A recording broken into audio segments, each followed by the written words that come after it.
Few brands have a claim on the field watch quite like Hamilton. Founded all the way back in 1892 in Lancaster, Pennsylvania, the company first made its name on railroad-grade accuracy before being called into service, supplying trench watches to American troops in World War I, and by 1942 halting civilian production entirely to outfit the war effort. That work earned an Army-Navy E Award and kicked off a military relationship that ran straight through Korea and Vietnam.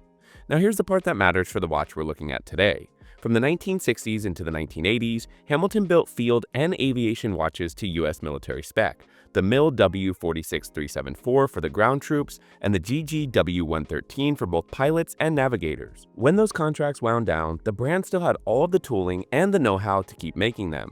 So, Hamilton decided to aim that at the public and name the line Khaki as a tribute to the soldiers who wore the originals. Of course, Hamilton is now Swiss-owned and is headquartered in Bienne under the Swatch Group. But that American military DNA is exactly what the Khaki Field carries forward. The Khaki Field Auto specifically has since become the everyman's gateway into mechanical watches, and is still arguably the most recommended first automatic on the planet. For 2025, Hamilton gave it a refresh that got the whole community talking, adding sunray blue and sunray green dials across the 38mm and 42mm sizes. We've been wearing that 38mm green dial on steel on and off for the past 6 months, and with summer officially kicking off, we figured it was due time to take a closer look. Pulling this one out of the box, the first thing that grabs you is that dial. Hamilton calls it khaki green, but in person, it reads more as a warm, sunray brushed olive that shifts beautifully as it catches the light. And that's where the elephant in the room sits, because field watch purists will tell you a proper military dial should be flat, matte, and dead simple to read in the trenches. And technically, they're not wrong. But we gently push back on the idea that this one needs to be a literal soldier's tool, because that was never really the assignment here. This is absolutely a dressed-up field watch, and that's also the entire point. The sunray finish and concentric graining handed a versatility the matte dial Khaki Field Mechanical simply doesn't have, letting it effortlessly swing from a weekend hike all the way to the office. On the Bracelet especially, it starts pulling those familiar Explorer alternative comparisons, offering that elevated, do-it-all vibe at a fraction of the cost of the watches it nods to.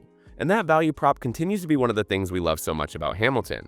The Khaki Field has also long been one of the great strap monsters in the price bracket. That 20mm lug width and chameleon dial means it looks right on a bracelet, a leather strap, or even a beat-up NATO, which is a big part of why it's earned its reputation as a do-everything daily driver.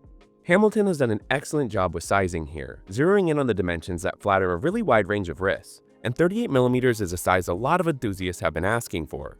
At 38mm wide and a slim 11.5mm thick with a lug-to-lug of roughly 47mm, the numbers read compact, though that lug-to-lug does run a touch longer than you'd expect for a 38. We'd say it wears just a hair larger than its diameter suggests, and it feels closer to a 39mm in person.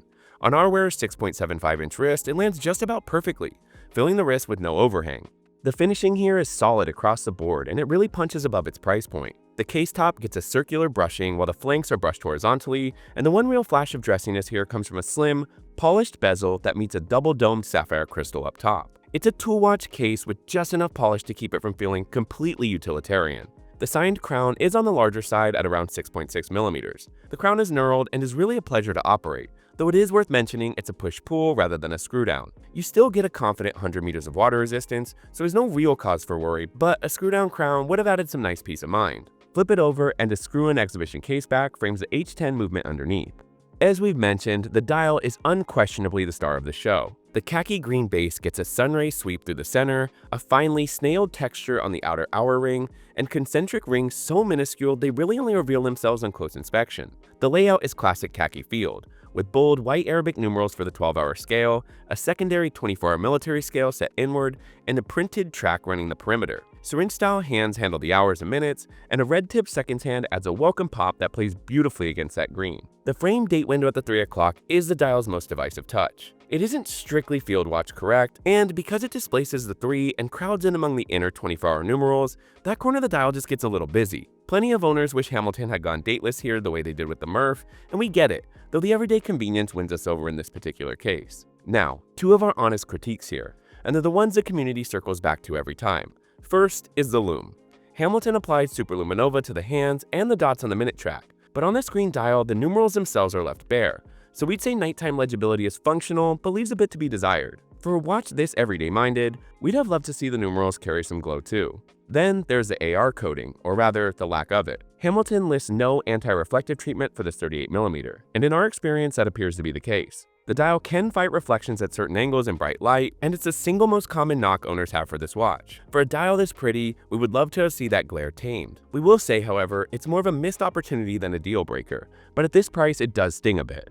Powering all of this is Hamilton's H10 automatic, and there's definitely a bit more to it than the spec sheet lets on. The H10 is Hamilton's name for the ETA C07.611, the Powermatic 80 architecture that traces back to the workhorse 2824. You'll find that same base movement wearing different badges all across the Swatch group, from Mito's Caliber 80 to the likes of Certina and Rado. And yes, the community loves to point out that the H10 name is largely marketing, and we definitely understand why. But on the other hand, being plugged into that vertically integrated machine is precisely what lets Hamilton hand you a movement this capable at this price point. It's also worth clearing up the myth you'll hear in forums, that the Powermatic 80 has plastic escapement. That does not apply to this specific reference. The 25-jewel C07.611 inside this H10 uses a traditional metal escapement with jeweled pallets. That synthetic escapement lives in the cheaper 23-jewel version that some Tissot and Certina models use. But again, not here. Of course, the headline is that 80-hour power reserve, which means you can set it down on Friday and pick it back up on Monday morning still ticking. Hamilton gets there by slowing the beat to 3 Hz or 21,600 bph. You also get a hacking seconds, hand winding, and a Nivercron balance spring for strong resistance to magnetism. On to the steel bracelet, which is what nudges this version up market from its leather-strapped sibling. And for us, it's a big part of the draw. It's a 3-link design with a fully brushed finish measuring 20mm at the lugs and tapering to 16mm at the clasp for a comfortable, balanced wear. The folding clasp is milled rather than stamped, with twin push buttons and the Hamilton insignia, a nice quality touch at this tier. Now, the bracelet is comfortable and well made, but it's also where our personal all-too-common issue lands. There's no on-the-fly micro-adjust, just 3 sizing holes that need a tool. This really starts to feel like the weak link as we creep toward the $850 mark, especially in summer when our wrists start to swell. There are no quick-release spring bars either, which is a shame given what a strap monster this watch is.